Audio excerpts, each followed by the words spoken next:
used to, but I'll take it. Meaning you played in the playoffs? Yeah,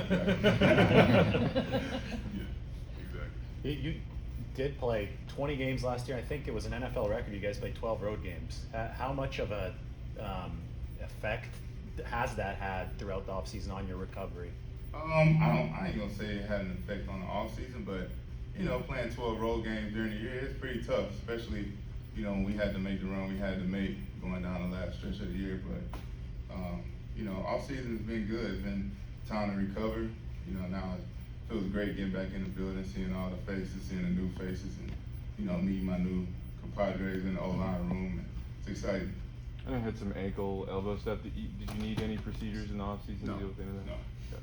I'm good, all good. Trent, what's been your perspective as far as, I know you're good friends with Debo, it's a business, he's a friend, you work for the same company. Right. What has been your role in just trying to help him kind of navigate this offseason?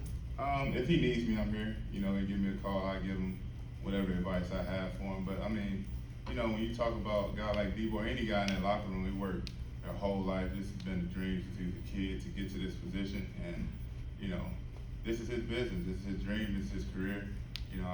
I'm definitely not the one to overstep and try to offer advice. If he asks me for something, which he has, and we've had, good quality talks. And, I think that he's grabbing the situation by the horns now and, showing how mature he is by showing up. And, I think that goes a long way.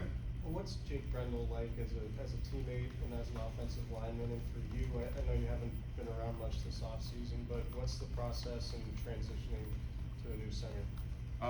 Jake is a vet. He's been around. He's been with Coach Firster for a long time.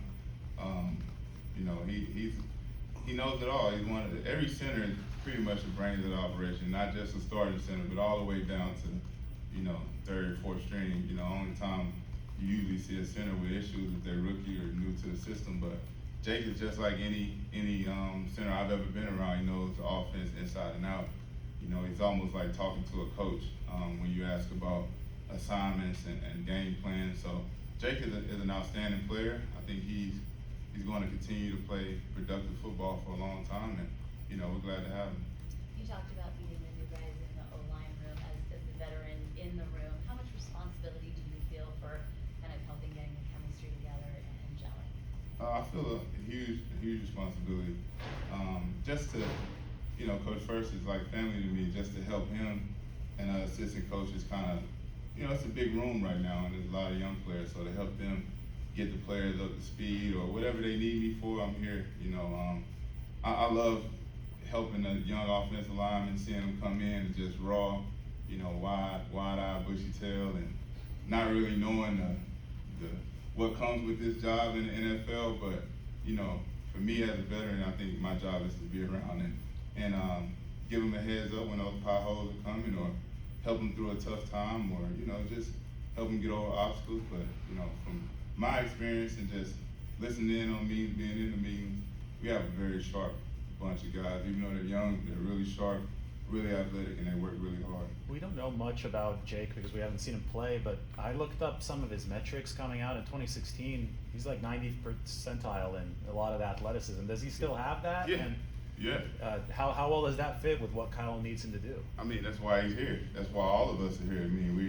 To be in this offense, you have to be an athletic offensive lineman. And I think you can look through that whole room, and everybody's an athlete in their own way. And Jake is definitely an athlete, definitely a quick twitch guy, definitely has short area quickness, which makes him a great center. On that same sort of note, Jason Poe is a freak athlete. I think he was playing like fullback. I don't know if you saw any of those clips, but what's been your impression of him? Oh man, first time he came off the ball in individual, I was like, damn, who is that? Like I didn't even see his name on the back of his jersey or nothing. I think I had a bag, so I really couldn't see him. I was a little tired from doing individuals, so I wasn't focusing on who was going against me. But his first step off the ball, I'm like, wow, it's extremely quick. It's extremely quick. He has really good footwork, and I think that athleticism from playing football is going to take him a long way, especially in this offense. In all your years doing this, how has your off-season evolved? Like what your process evolved, whether your regimens change or with the times? Are there any differences this spring for you? Yeah. I think as you get older, As you put more and more reps on the body, I think it's you have to kind of take care of yourself a little more during the off season. Have to be a little bit more mindful about how much stress you put on the joints, and because like you said, we just had a 20-game season, and you can't burn your candles from both ends of the stick. So for me, it's all about trying to maintain what I have while gradually getting better, but not to put my future reps at risk, if that makes sense. Trey acknowledged to us that he was in kind of, as he put it, a weird spot last year, but as you see him now and the way he's kind of handling his business when the job is gonna be his, do you see that in him? Do you see that kind of growth in him? I do see the growth. I do see it, but honestly, I couldn't tell that he was in a weird spot last year. So seeing him, in the locker room now, optics, I don't really see a difference in him. I think he carries himself extremely well, which is why he's here, why everybody's so high on him. We all know his attributes as a quarterback, but I think his mental, the way he carries himself, the way he holds his head, the way, nothing ever rattles him. I think that's his key feature, and I think that'll take him a long way. Is it kind of surprising coming from someone who's so young? Yeah, very surprising. From a 21, right? Yeah, 22, well, he just turned 22, right? Yeah, so he's just old enough to buy a beer, in the last 12 months. So, it's very, very surprising to see a guy with that much on his shoulders, and see a guy with so much publicity around that position, especially here. To see him continue to march forward and continue to get better and block out all the noise to me, I think is phenomenal. It's only one practice today, but did you notice anything different about him on the field? Yeah, his command, he's a lot more comfortable. You can tell he's worked on his mechanics. You can tell by his release and see his ball he's taking huge steps in the offseason. I can't wait to see how he looks when the live bullets get flying. Is it important for you, for a quarterback, to take on a leadership role and make it his team? And do you see Trey Lance doing that, or is it important for guys in the locker room to see Trey take that step this summer?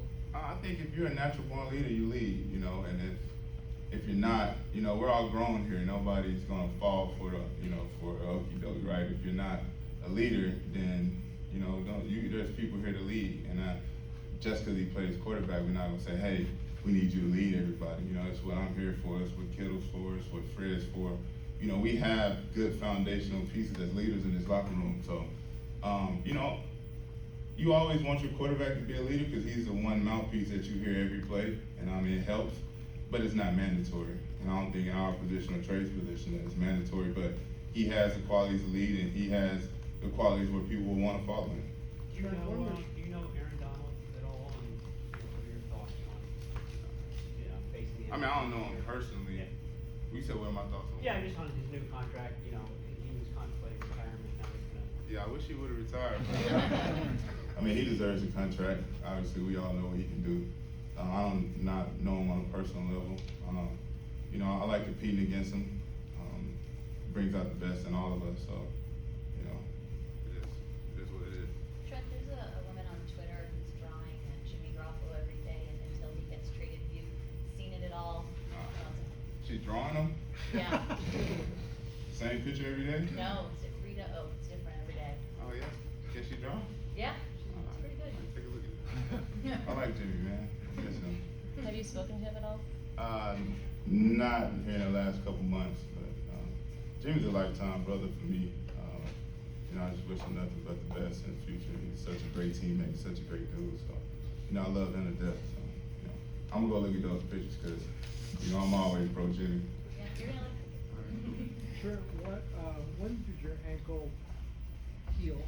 From the NFC Championship game, and was that the worst? I know you played with a lot of stuff, but where did that rank as far as toughest injuries to play with? Number one. Yeah. Probably, I really had no business out there. So hard for me not to be out there, knowing the position we were in and knowing what we were trying to accomplish. But I probably, looking back on it, probably shouldn't have pushed it that far because I feel like I think Colton would have did a better job on 2 healthy ankles than I could have did on 1. In hindsight's 2020, of course, but it was hard for me to tell my teammates no at the time. But looking back on it, I think I probably pushed it a little too far. When was it? finally right? Maybe a week before the draft. Yeah. It was a battle. Trent, what's it working like now? You don't have Lakin next to you, so you're gonna be grooming a new right guard most likely in Aaron Banks, if not somebody else, but what's your impressions now seeing Banks a year into his career? I mean, y'all seen him, right?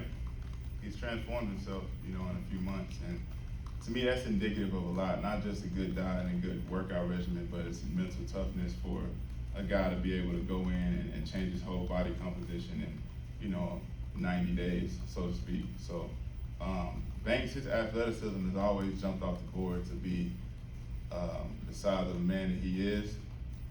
But now, shedding 20 pounds, he definitely looks light on his feet, footwork looks 10 times better, his balance, his upper body lean, everything is like in place now. And I think he's ready to take that big jump from year 1 to year 2. And I'm here to help him. Anything else? What's it like having Mike and Brunskill just behind for those young guys? It seems like they're sort of coaching them up every play. What's the value of having them back there like that? Oh, it's priceless. It's priceless for a guy like Mike, a guy like Dan. They played a lot of football, played in a lot of big games, and they're so knowledgeable. Dan is probably one of the smartest guys in the room. And as far as knowing the playbook and knowing assignments and getting everybody going to the right direction. So having those guys is like an ace in the hole. Having any veteran that knows as much as they know and is willing to help anybody, that's an ace in the hole. All right, appreciate it, Trent. Yep. All right. Thank you. See ya.